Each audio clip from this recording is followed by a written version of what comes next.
Your action challenge for this month is going to be a test of character. It's not going to be easy, all right? Be prepared. It's going to be an actual challenge. And this is something I did when I was learning game, and it's one of the reasons why I can game out of state. It's one of the reasons why I don't need to go get state, get momentum, that kind of stuff. I can just step up and do the approach when I need to, whenever. And what I did was this. I had a friend of mine at the time, and every single time we'd go somewhere together, I made him pick out for me the hardest approach in the venue. And I did that approach first. So I'd go in, I'm completely cold, I don't want to do any approaches, I'm not feeling it, and he'd point me to like some couple where the girl's sitting on the guy's lap, right? I'd be like, go approach that. Oh, fuck, really? I'd be like, yep. And I went and did it, all right? And the fact of the matter is, I don't think I really successfully picked up very many of them. I got some interesting reactions. I ruined a few dates and stuff like that for other people, so that was fun. But what I did learn, though, is the ability to step up and the ability to truly be fearless and to not have any excuses.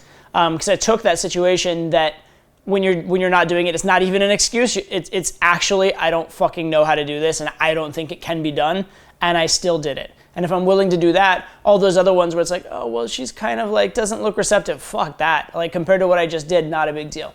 Also, it is, even though I talked about not having momentum or not needing momentum, it is a great way to build momentum. Because once you've done that impossible set, every other set is so easy by comparison, at least psychologically.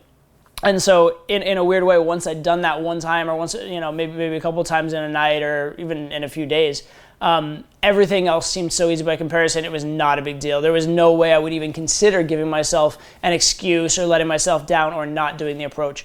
And so it was one of the best things that I've done in game. The other thing that is great about it is that you're doing these approaches that are kind of impossible, but nobody's gonna die, all right? Nobody's gonna fucking punch you in the face. Nobody's gonna fucking stalk you and kill you. And it's not, there's no real bad consequence. And once you see over and over again that in these ridiculous situations where you wouldn't even think of approaching, there's no bad consequence. Again, it's hard to imagine any bad consequence in those normal situations, all right? So it's a little bit like when you get in a swimming pool, there's two ways to do it. One is kind of like dip your foot in and then dip your leg in, and that sucks because you feel cold the entire time, or if it's hot, you feel hot the whole time, and it's hard to get in.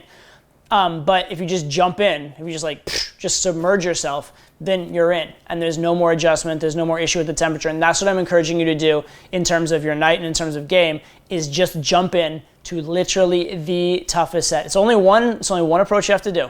That's it.